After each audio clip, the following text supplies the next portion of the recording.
नमस्ते दोस्तों, मैं पप्पू शर्मा कोडिंग शर्मा के इस चैनल पर आपका स्वागत करता हूं। आज का ये वीडियो एक नए कोर्स के ऊपर रहने वाला है जिसमें हम सी प्रोग्रामिंग को पढ़ेंगे और इस वीडियो के माध्यम से सी प्रोग्रामिंग के सिलेबस को डिस्कशन करेंगे कि सी प्रोग्रामिंग के अंदर हम लोग को क्या क्या सीखना है।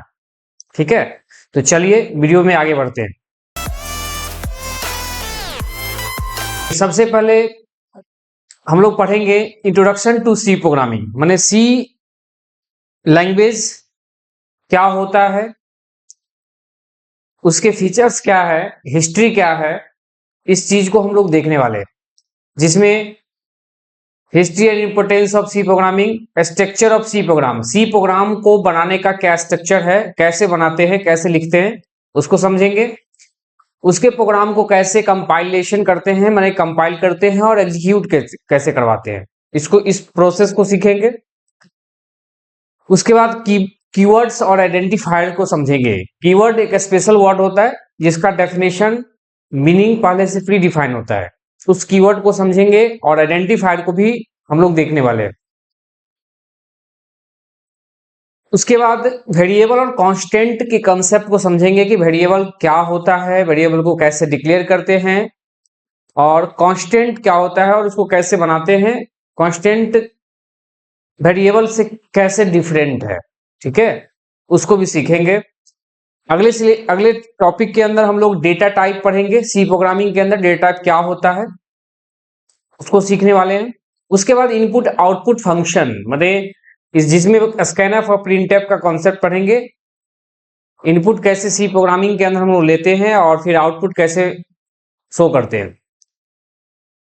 ये सारे सिलेबस को इंट्रोडक्शन टू सी लैंग्वेज या प्रोग्रामिंग में हम लोग पढ़ने वाले हैं। आगे बढ़िए। नेक्स्ट टॉपिक जो रहेगा वो ऑपरेटर एंड एक्सप्रेशन के ऊपर रहने वाला है। ऑपरेटर क्या होता है, जो ऑपरेट करने का काम करता है प्रोग्राम को, उस ऑपरेटर को पढ़ेंगे और एक्सप्रेशन पढ़ेंगे। सी के अंदर जो एक्सप्रेशन हम लोग बनाते हैं, कैसे सी के एक्सप्रेशन को बनाते हैं उसको सीखेंगे। और ऑपरेटर में पढ़ेंगे हम लोग unity operator, binary operator, ternary operator. जो एक वैल्यू पर काम करे उसको यूनिटी कहते हैं और यूनिटी ऑपरेटर के अंदर इंक्रीमेंट और डिक्रीमेंट ऑपरेटर को यूनिटी ऑपरेटर के अंदर कह सकते हैं। बाइनरी ऑपरेटर दो वैल्यू पर काम करता हो, बाइनरी होता है जिसके अंदर बाइनरी ऑपरेटर के अंदर आता है arithmetical operator, relational operator, logical operator, assignment operator और बिटवाइज ऑपरेटर, ये सब इसके अंदर आता है। उसके बाद हम लोग टर्नरी ऑपरेटर पढ़ेंगे जिसको कंडीशनल ऑपरेटर या टर्नरी ऑपरेटर भी कहते हैं। और लास्ट में हम लोग ऑपरेटर प्रेसिडेंस पढ़ेंगे, किस ऑपरेटर का कितना ज्यादा वैल्यू है कैलकुलेशन के अंदर, उसको सीखेंगे। तो इस चैप्टर के अंदर ये देखने वाले हैं। आगे बढ़िए। है वो कंट्रोल स्ट्रक्चर के ऊपर रहेगा। कंट्रोल स्ट्रक्चर क्या होता है प्रोग्राम के अंदर, जिसके अंदर हम लोग कंडीशनल स्टेटमेंट समझेंगे, इफ एल्स का कॉन्सेप्ट समझेंगे।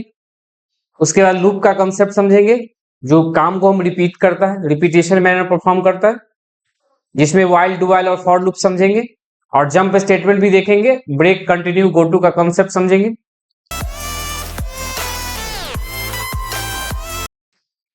नेक्स्ट टॉपिक के अंदर हम लोग बात करेंगे फंक्शन का। फंक्शन क्या होता है, फंक्शन एक ऐसा स्टेटमेंट होता है, एक ऐसा ब्लॉक होता है जिसको हम लोग जब चाहेंगे तब कॉल कर सकते हैं। बनाते एक बार है और मल्टीपल टाइम इसको कॉल करते हैं। रीयूजेबिलिटी का कॉन्सेप्ट देता है। ठीक है, तो उस फंक्शन के ब्लॉक को सीखेंगे। ठीक है, और उसके अंदर फंक्शन बनाना सीखेंगे, फंक्शन का टाइप समझेंगे, रिकर्सिव फंक्शन समझेंगे। ये बात करते हैं हम लोग एरे और स्ट्रिंग का। एरे क्या होता है, group of data, similar type of data array कहलाता है। और ग्रुप सी प्रोग्रामिंग के अंदर स्ट्रिंग जो है वो एरे ऑफ कैरेक्टर है। कैरेक्टर का एरे बनाएंगे हम लोग तो वो स्ट्रिंग कहलाएगा सी में। और उसी तरह अगर दूसरे प्रोग्रामिंग चलेंगे, जावा में चलेंगे, तो वहां पर ग्रुप ऑफ कैरेक्टर हो गया स्ट्रिंग। तो एरे और स्ट्रिंग का कॉन्सेप्ट समझेंगे, जिसमें one dimensional array, two dimensional array समझेंगे। और स्ट्रिंग के अंदर हम लोग कुछ फंक्शन, प्री डिफाइंड फंक्शन पढ़ेंगे। strcpy कॉपी, strcmp और इसी तरह और भी है। ये सारे फंक्शन को देखने वाले हैं। आगे चल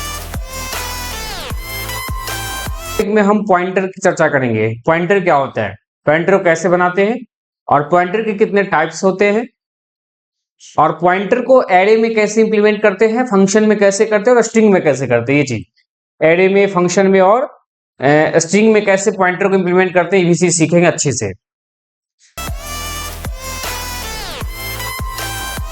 स्ट्रक्चर एंड यूनियन। स्ट्रक्चर एक ब्लॉक होता है जिसके अंदर डेटा टाइप डिफाइन करते हैं। यूनियन भी ब्लॉक होता है, और स्ट्रक्चर यूनियन में कुछ डिफरेंस है, उसको भी सीखेंगे। ठीक है, और इसके अंदर हम नेस्टिंग स्ट्रक्चर का काम करेंगे, एरे स्ट्रक्चर का काम करेंगे, पॉइंटर स्ट्रक्चर भी बनाएंगे। ये सब अच्छा टॉपिक रहने वाला है, इसको भी हम बारी बारी से प्रैक्टिकल के माध्यम सीखेंगे। आगे file handling. File handling topic के अंदर हम लोग सीखेंगे कि सी प्रोग्रामिंग के माध्यम से हम लोग कोई भी एक्सटर्नल फाइल के अंदर डेटा कैसे राइट करते हैं और वहां से कैसे डेटा रीड कर पाते हैं अपने प्रोग्राम में। इसको सीखने के रीड राइट का कॉन्सेप्ट समझेंगे फाइल हैंडलिंग में। मतलब इस सी प्रोग्रामिंग के माध्यम से हम लोग किसी फाइल में कोई चीज लिख पाएंगे और वहां से रीड कर पाएंगे, वो चीज देखेंगे आप। ठीक है, डायनेमिक मेमोरी एलोकेशन, मतलब सी प्रोग्रामिंग के अंदर जो मेमोरी एलोकेट होगा डायनेमिकली, उसको इस फंक्शन के माध्यम से सीखेंगे और करके देखेंगे प्रैक्टिकली। एमएलॉग फंक्शन, सीएलॉग फंक्शन, रियलॉग फंक्शन और फ्री, ये कुछ फंक्शन है जिसके बारे में पढ़ेंगे इस चैप्टर में। अगला चैप्टर बात करते हैं प्री प्रोसेसर डायरेक्टिव।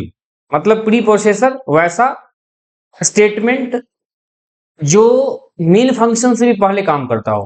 प्री माने पहले और प्रोसेस करने वाला, जो पहले काम करता हो मेन फंक्शन से भी, तो उसको हम प्री प्रोसेसर में देखेंगे, जिसके अंदर हैज डिफाइन को समझेंगे, हैज इंक्लूड समझेंगे, हैज एंड डिफ इसको समझेंगे, और मैक्रो का भी कॉन्सेप्ट समझेंगे। मैक्रो कैसे बनाते हैं, मैक्रो एक कांस्टेंट होता है जिसको हम लोग मेन फंक्शन से भी पहले डिक्लेयर करते हैं, इसको हम देखने वाले बहुत अच्छे से। ये 10 चैप्टर है।